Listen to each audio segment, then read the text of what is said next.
Hello there, this is Cookies, and I've got turn 20, what should be turn 21 of M.A. Naba. Let me just double check that really quick. Yep. And if I remember correctly, so it's been about a week, so I'm doing another set of recordings for the past week. And if I remember correctly, we left off on there were large Jotun armies on our border that we were concerned about. And now we get to see what they end up doing. So let's go ahead and dive into the turn. First off, though, we do have a few battles. So let's see, Fascia and Asphodel. So it looks like we have a small number of Colossi, including a couple Colossi Weavers, one with a gem, doing some protective winds, and then just a mammoth Asphodel force, including carrion behemoths. So I don't think this is going to go. This little raiding force is going to have a great time.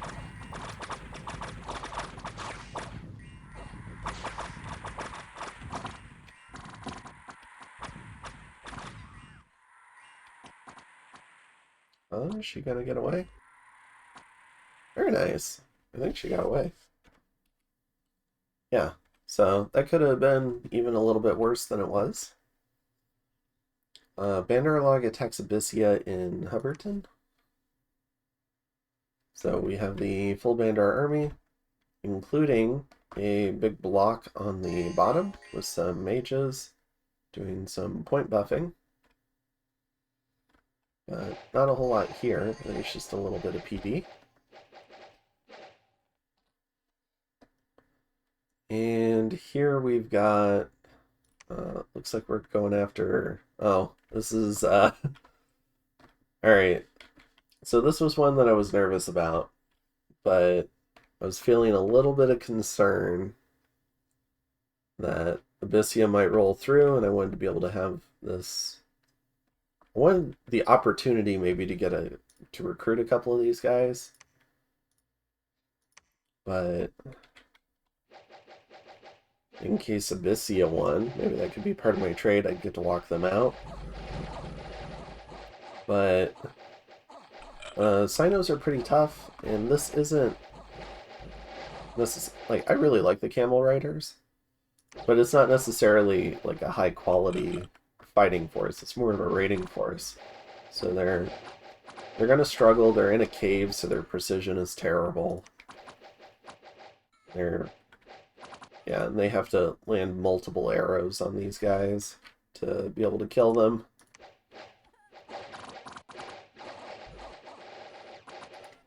The attack scores are really low because it's a cave. And some of the...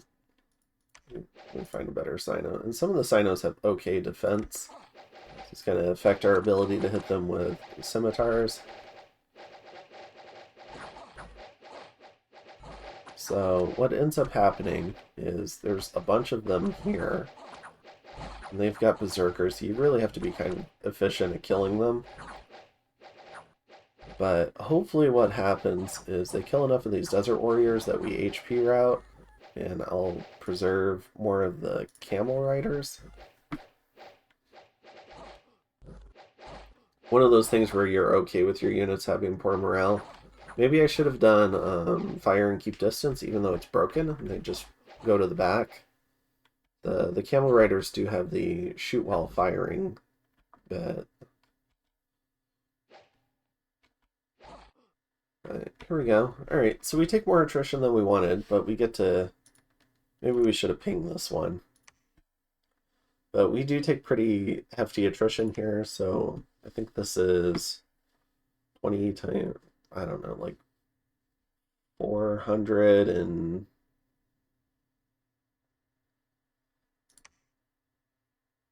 like 460 gold. So that's pretty significant.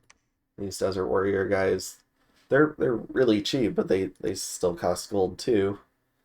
So what was that, like another 280 gold? So we lost quite a bit of gold just killing a small number of Cynocephalians. So this is one where maybe if I sneak in some Janguard, that might be what we need to go over the top on this part. But yeah, not super great. You can see it was slightly in my favor on the numbers, so the Cynocephalians are just better on a one-to-one basis. So an ill-fated adventure. I had a feeling it might go wrong. I was kind of hoping there would just be maybe fewer of them. Should have pinged it. All sorts of mistakes. So don't don't pick fights like this. And over here in Sylvania, we've got Asphodel fighting Man.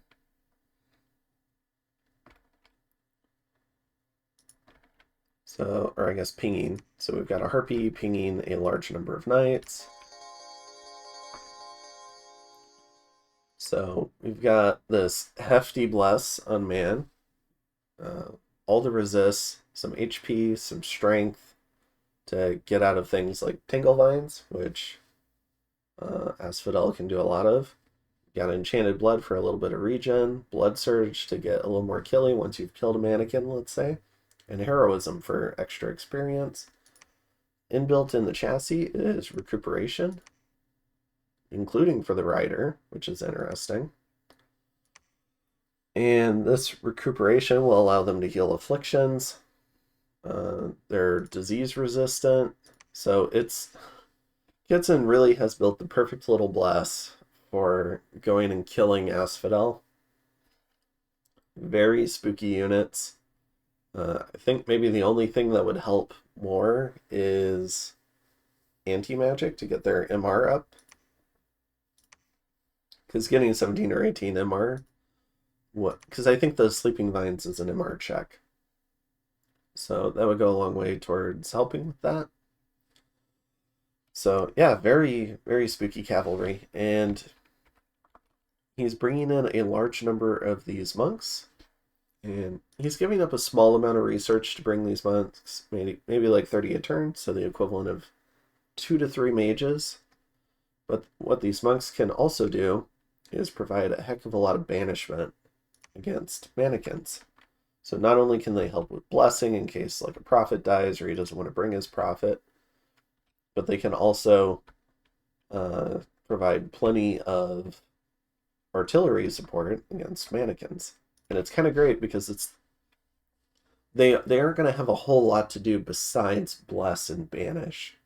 So it's very predictable what these monks will do, which is nice because the casting AI can be really unpredictable right now. It has a tendency to cast really suboptimal spells or a bunch of self buffs. So this is a great way to work around it, is with,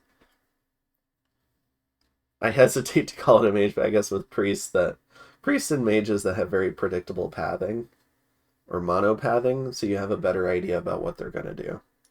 So I really like this army. He's got his flanks covered. He has a strong center. He's got these monks to help out. The only thing I'd like to see is maybe a little bit of infantry chaff attacking along with the army. And that's just to bodyguard the monks. Because if Distant Horizon comes in and does a big assault and has a bunch of harpies, the harpies have the potential to land on his monks and kill his monks. And that'll make it harder for... Yeah, so he did bring his prophet. So he's going to get blessing off. So yeah, but he could lose a bunch of monks, is what I'm trying to say, if Distant Horizon is willing to throw in some harpy support. So it's probably the only thing I'd change. But having these couple of guys back here should help a little bit. If the harpies go on attack rear, they should hit these back squads, maybe land on this. So like he's definitely done formation protections, and you don't want expensive knights bodyguarding monks. You want them out fighting. So probably the only thing I'd change is maybe, honestly, even just picking up some indie infantry to bodyguard the monks would be pretty nice, I would think. So, but yeah, a solidly scripted army, and looking forward to watching it run around. And we get some defense, we lose some income, and yeah. So this turn, we see Jotunheim has launched their attack on Pyrene. I forget if they did that last turn or what's going on with that. But these two are maneuvering over here.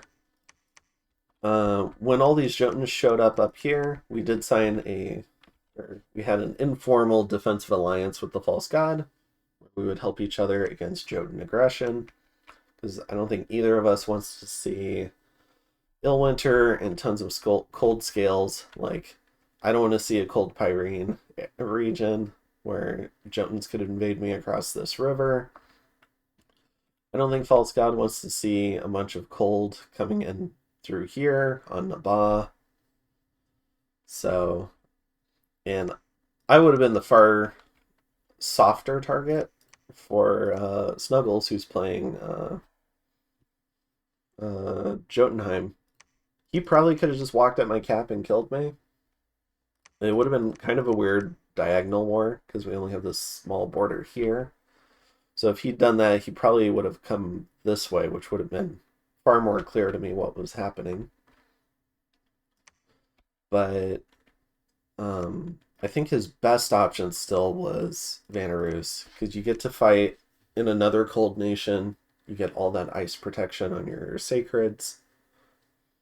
And you have a ready-built ally in Grippa, who's playing Pythium. So I think the better option probably would have been to go into Vanarus.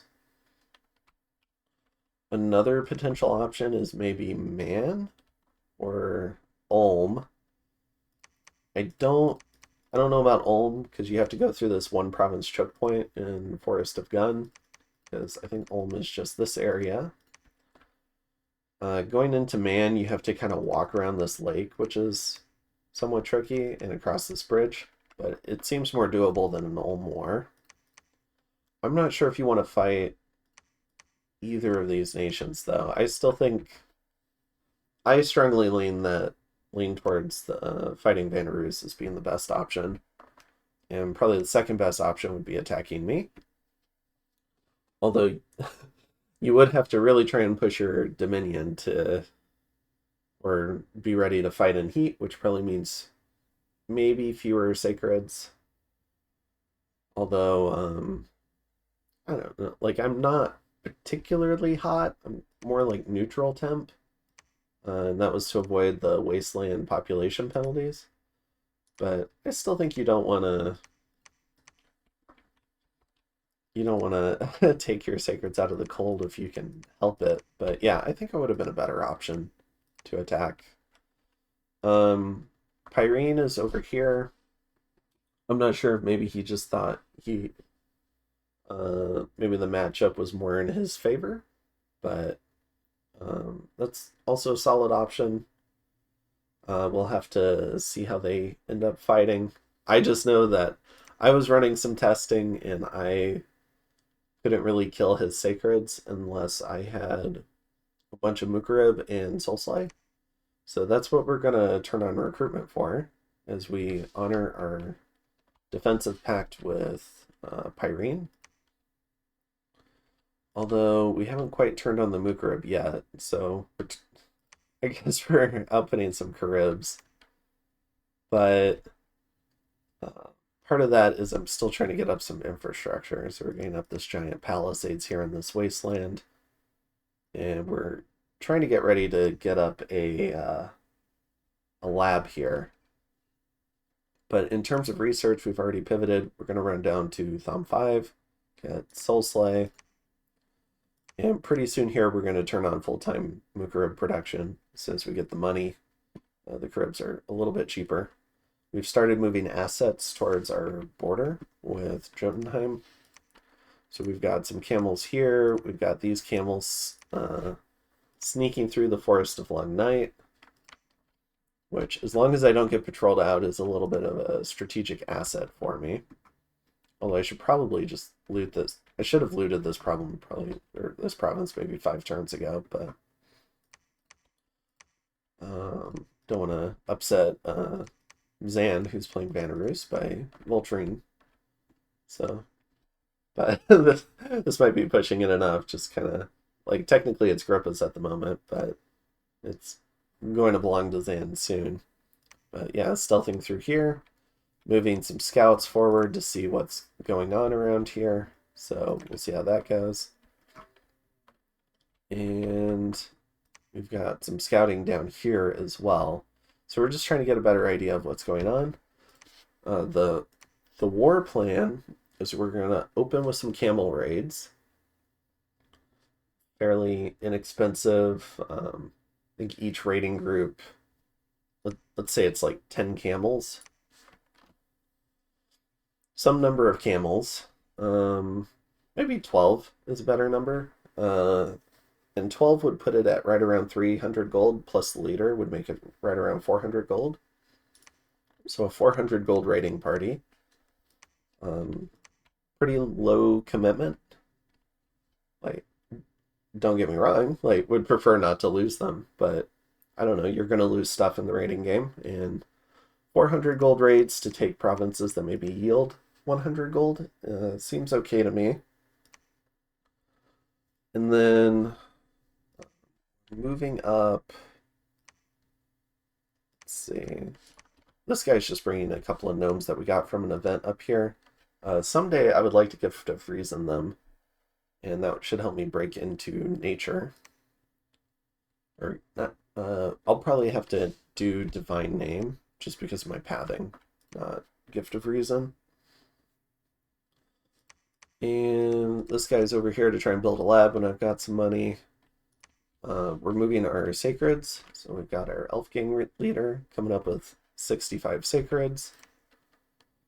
And we've got, let's see, I think we're recruiting some camels too. I just don't know where.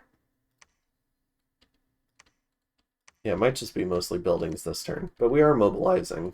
It's gonna take a couple of turns. We want to, before we take a big army fight, we want to have Soul Slay.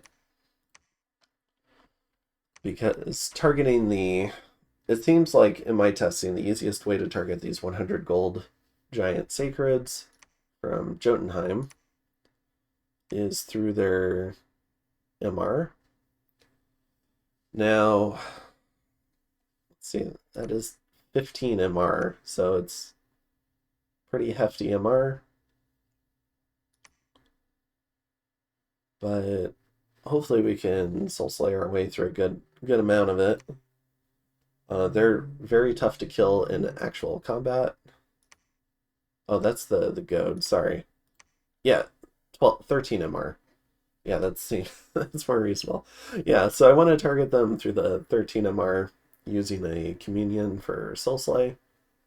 Seems a lot easier than trying to kill 41 HP under 20 protection that has a chill aura and ice protection and whatever his bless is, which I think is larger true sight, and I think there's an incarnate aspect to it that I'll find out later, which is regen.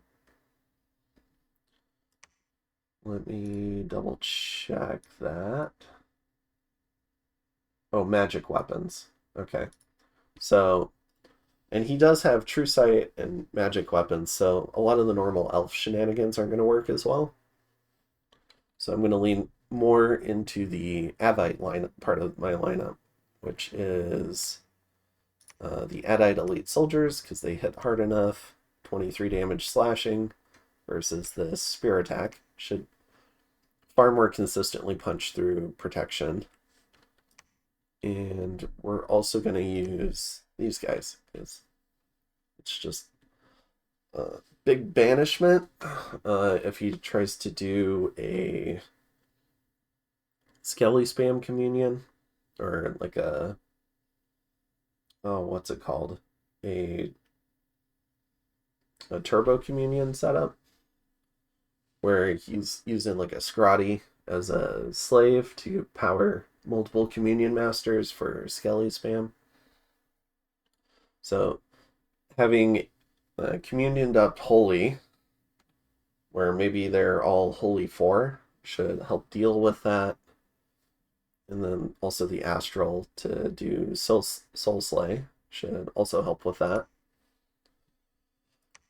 Some other parts of my tool belt. Let's see. So we've got Evo 4. So we do have Breath of the Desert.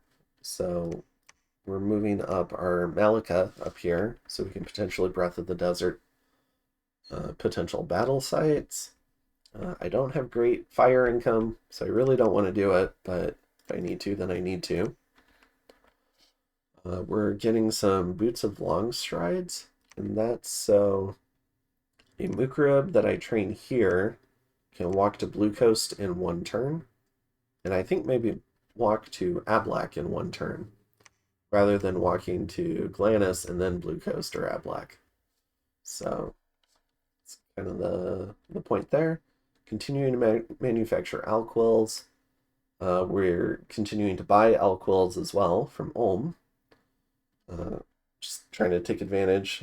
It gives me the equivalent of a hammer turn. I get to use his mage turn, and he gets 2 air gems of profit. Because Ulm has he's played by Sakane. He's got these Master Smiths who have a Forge bonus 2. So with a hammer, they have a Forge bonus 4. So I'm getting to leverage his hammer turn as if it were mine. But his mage gets to... and because I'm not using one of my own mages, I get more research from that. He's using a mage turn, a hammer turn, so he gets a couple of air gems. And he really wants air gems, probably to make his own Alquills, because Ulm doesn't get great air access. So it's talking about these Master Smiths. It's a 20% chance to even get a random, and that's a 25% chance to pull an air random. So it's pretty rare. I think, was that like a 1 in 4 and a 1 in 5? So like maybe 1 in 20 of these Master Smiths. So it's pretty rare random. But it does provide him some air income. So every other turn or so, we're going to be buying one of those.